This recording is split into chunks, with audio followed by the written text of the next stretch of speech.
Ó, galera, vamos falar sobre um assunto super atual. Se liga no que está acontecendo hoje no mundo que afeta diretamente o Brasil. Tá? Algumas horas atrás, Mark Zuckerberg, fundador do Facebook, anunciou uma série de mudanças nas plataformas da Meta para garantir então duas coisas: que não haja censura e que haja liberdade de expressão. Resumindo, o Zuckerberg finalmente chegou à conclusão de que todo esse negócio aí de fact-checking, que é o que? A checagem do conteúdo, apesar de ajudar a derrubar conteúdos de postagens de pedófilos, pornografia infantil, derrubou coisas de drogas, violência explícita de terrorismo, que é bom que isso tudo foi derrubado, mas acabou fugindo do controle, acabou abrindo espaço para o quê? Censura. E censura política. E finalmente ele enxergou que aquilo que ele o que muita gente já estava denunciando há muito tempo e enxergou que ele tinha que fazer algumas mudanças. E agora ele disse que vai adotar algumas medidas para garantir que não haja mais censura política no Facebook, no Instagram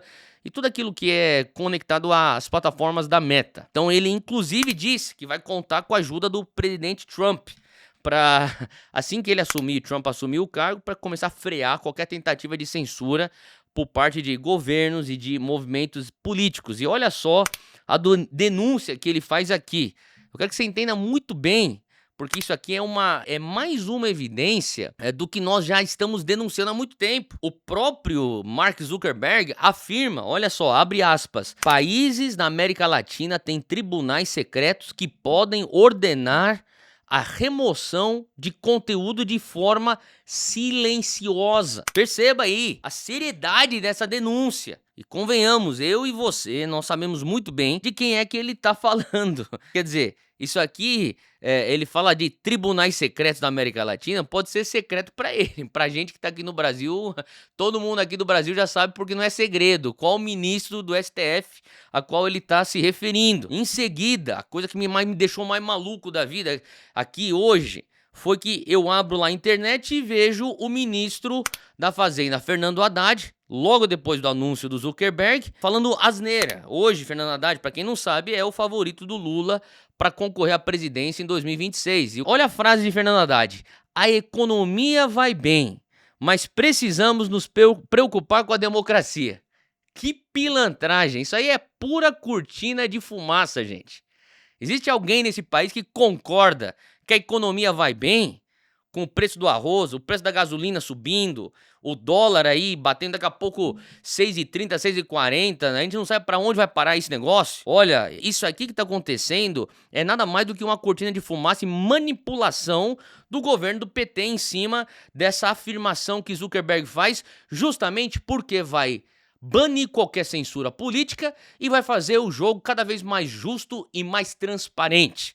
Então olha só o medo que eles já estão sentindo ao perder essas ferramentas de censura, que ajuda, como já foi comprovado, a agenda deles chegar ao poder. Então tem muita coisa aí acontecendo no mundo nessa semana, né? Agora é interessante isso, porque tudo isso aí está indicando que a agenda woke progressista tá num declínio brabo. Essa ditadura de esquerdista e woke que prega esse cancelamento do divergente, daquele que pensa diferente do que tá falando, tá cada vez mais perdendo esse embalo que a gente via aí 2, 3, 4, 5 anos atrás. Então, uma evidência disso foi ontem. Não sei se acompanhou nos jornais, mas o primeiro-ministro do Canadá, o Trudeau, ele renunciou, ele que é bem de esquerda, bem liberal, ele renunciou depois que o país chegou numa situação econômica insustentável. Foi por isso que ele renunciou e jogou a toalha. Por quê? O cara ficou lá anos no poder como primeiro-ministro do Canadá, lacrando,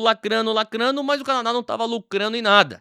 É aquela máxima, né? Quem lacra não lucra. E só fez a população sofrer enquanto ele estava lá pregando o politicamente correto. Agora, Zuckerberg, que você recorda, levantava essa mesma bandeira do progressismo, ideologia woke, ele começou a perceber a burrada que ele fez.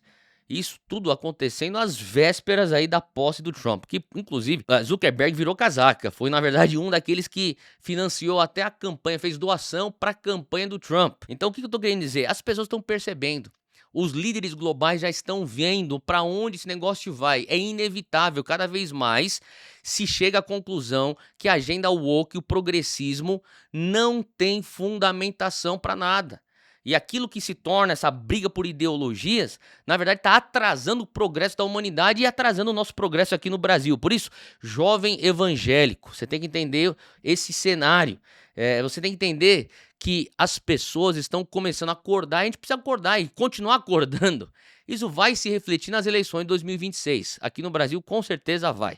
E vai aumentar a pressão sobre o STF. E cada vez mais que tiver um jogo mais transparente, isso significa, então, que existe pressão para cima do poder que está agora lá em Brasília. O que significa que você e eu precisamos maximizar essa oportunidade.